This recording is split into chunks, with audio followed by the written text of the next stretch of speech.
웨스트민스터 수요일 문답을 가지고 매일 큐티를 진행하고 있는 복음과 기도의 증인 최두영 전도사입니다. 오늘 3월 21일 토요일 소일 큐티는 죄의 모습과 원인이라는 제목을 가지고 우리 함께 오늘도 묵상하고 또 공부하고 또 답을 내리는 또 기도로 결단하는 귀한 시간 되었으면 좋겠습니다. 우리 먼저 함께 보실 성경 말씀은요, 로마서 11장 32절 말씀입니다. 로마서 11장 32절 말씀 함께 봉독하도록 하겠습니다.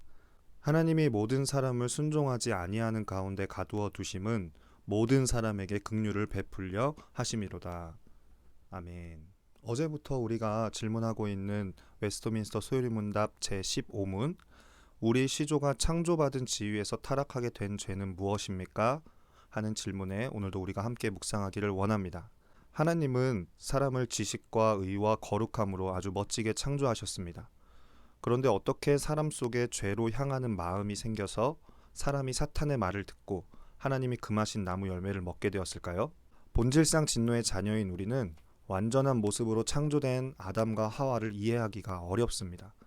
성경이 이 부분에 대해 정확하게 말하지 않기 때문에 우리는 알 수 없습니다. 그래서 성경이 명백하게 말하지 않은 것을 알려고 하는 것은 그리스도인으로서 경건한 자세가 아닙니다. 왜냐하면 그것은 하나님의 영역에 속한 것이기 때문입니다. 인간인 우리가 해야 될 태도는 우리는 그저 옳소이다, 이렇게 된 것이 아버지의 뜻이니이다 라고 말하는 것이 우리는 지혜로운 처사입니다.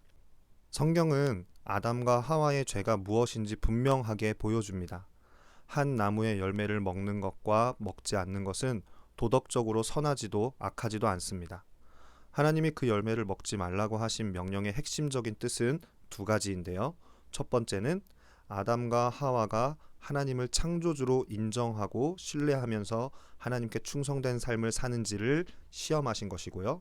두 번째는 하나님의 뜻에 순종할 것인지 아니면 그들 자신의 뜻에, 사탄의 유혹을 통한 그들 자신의 뜻에 순종할 것인지를 시험하신 것입니다. 아담과 하와는 금단의 열매를 먹음으로써 불신앙과 불순종의 죄를 짓고 말았습니다.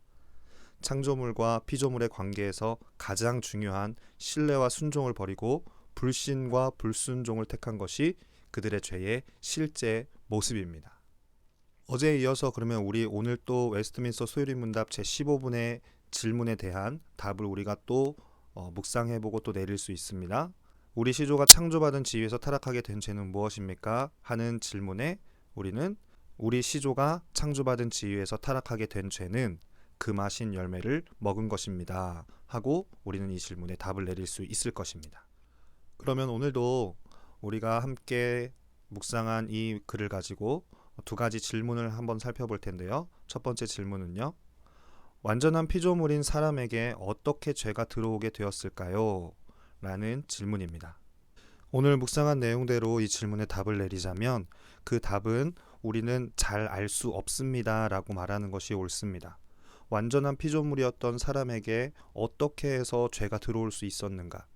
물론 우리가 죄가 들어오게 되어진 모양은 알고 있지만은 그 원인에 대해서 명확한 이유를 성경이 설명하고 있지 않기 때문에 우리로서는 그저 맞습니다, 하나님, 이것이 아버지의 뜻대로 하나님의 섭리대로 이루어진 것입니다 하고 고백할 수밖에 없는 것이죠. 그래서 완전한 피조물인 사람에게 어떻게 죄가 들어오게 되었는지에 대해 질문하는 것, 그것은 경건한 자세가 아니고 그것은 그리스도인으로서 믿음 없는 행동으로 보는 것이 오히려 옳다라고 우리는 알 수 있습니다. 두 번째 질문 우리가 함께 보도록 하겠습니다. 두 번째 질문은요, 하나님이 금하신 열매를 먹은 우리의 시조가 지은 죄의 실제 모습은 무엇입니까? 하나님께서 선악을 알게 하는 나무를 동산 중앙에 두신 이 까닭은 무엇이었을까요? 그것은 사람을 괴롭히고 인간으로 하여금 헷갈리게 하기 위해서가 아니라, 인간으로 하여금 넘어지게 하기 위해서가 아니라 두 가지 하나님의 뜻이 있었습니다. 그것은 첫 번째로 아담과 하와가 하나님을 창조주로 인정하고 또 그 주님을 신뢰하며 하나님께 충성된 삶을 사는 것을 시험하기 위함이었고요. 두 번째는 하나님의 뜻에 순종할 것인지 아니면 사탄을 통해 들어온 유혹 가운데에 자신의 뜻대로 자기의 옳은 소견대로 살아갈 것인지 그것을 시험하기 위함이었다라고 이야기합니다. 그래서 하나님이 금하신 열매를 먹은 우리의 시조 아담과 하와가 지은 죄의 실제의 모습은 비단 겉으로만 보이는 그 열매를 취함으로써, 열매를 먹음으로써 지은 그 행동에 문제가 있는 것이 아니라 창조주이신 하나님과 피조물된 아담과 하와가 그 사이 가운데 있어야 할 가장 중요한 신뢰, 또 순종, 이런 것들을 버리고 하나님을 불신하고 하나님의 말씀에 불순종하는 것, 불순종하여 죄의 길을 선택한 것이 이들이 지은 죄의 실제의 모습이라고 우리는 답을 달 수 있습니다. 그러면 오늘도 우리가 함께 묵상한 것, 또 알게 되어진 그 지식을 가지고 이 묵상한 내용, 또 알게 되어진 지식이 우리의 삶에 실제되어질 수 있도록 함께 결단하며 기도하는 시간을 갖고 오늘 소유리 큐티를 마치도록 하겠습니다. 함께 기도하겠습니다. 하나님, 아담과 하와는 하나님을 신뢰하지 않고 순종하지 않았습니다. 그러나 우리는 그런 죄를 반복하지 않을 수 있도록 우리에게 능력을 허락하여 주옵소서. 감사드리며 예수님의 이름으로 기도드립니다. 아멘. 네, 오늘도 소유리 큐티 주님이 하셨습니다.